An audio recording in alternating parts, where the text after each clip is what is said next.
Good morning everyone, সবাই কেমন আছো? আশা করি ভালো আছো। আমিও ভালো আছি। পুতুল দেব ব্লগে নতুন একটা ভিডিওতে তোমাদের অনেক অনেক স্বাগতম। তো চান ফান হয়ে গেল। এবার ব্রেকফাস্টটা আজকে আমার ছেলেই করেছে। এই দেখো, আমি একটু ব্যস্ত ছিলাম। ও ব্রেকফাস্ট করেছে আমার জন্য। ও তার জন্য কি করেছে দেখাই তোমাদের। আমি যেহেতু বলেছি আজকে ডিম খাবো না, আমি ও নিজের জন্য ডিমের এটা কি अंडा बर्गर, अंडे वाला बर्गर। আন্ডেওয়ালা বার্গার করেছে, আর আমার জন্য চা রুটি। এই যে দেখো না, তোমার কিছু বলার আছে? পড়াশোনা বাদে সব কিছুই হচ্ছে, ওইটি বাদ দিই। এই তো গেল ব্রেকফাস্টের ঝামেলা, এবার এলো লাঞ্চের ঝামেলা। লাঞ্চে আমি করেছি আজকে বেসন দিয়ে স্লাইস করে পাতলা পাতলা আলুগুলোর চিপস, আর একটু বেগুন ছিল ফ্রিজে, অনেক দিন থেকে পড়ে শুকনো হচ্ছিল, ওগুলো কেটে একটু বেগুনি করে নিলাম। আর পাঁপড়গুলোও কতদিন ধরে পড়ে আছে, ওইগুলো ভাবলাম পাঁপড়গুলো ভেজে একদম কৌটোতে রেখে দিই, বিকেলবেলা যখন চা খাবো তখন চায়ের সাথে খেয়ে নেবো।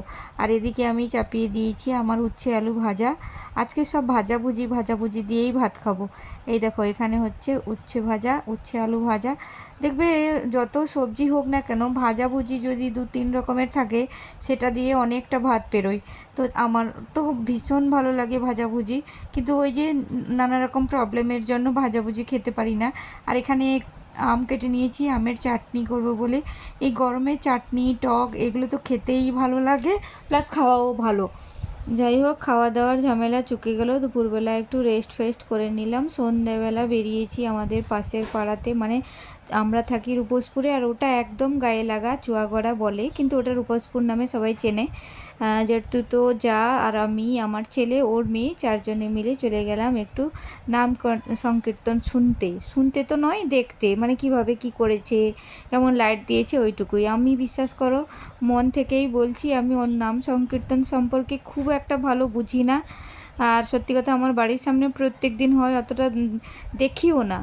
হয়তো সময় এলে, আর এক একটা সময় থাকে সব কিছু, হয়তো আমার ওই সময়টা এখনও হয়নি, হলে অবশ্যই শুনবো, করবো হয়তো। তারপরে এখানে চলে এলাম, এখানে দেখো কি সুন্দর গান হচ্ছে।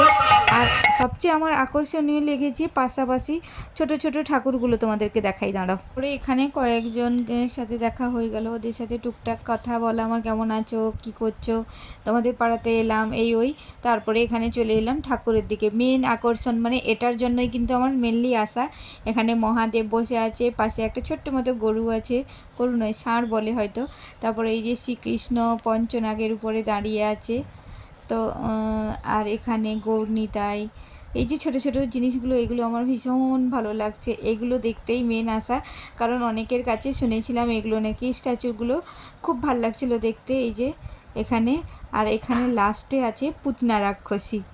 দেখো তোমরা, পুতনা রাক্ষসীকে যদি না দেখে থাকো তাহলে দেখে নাও।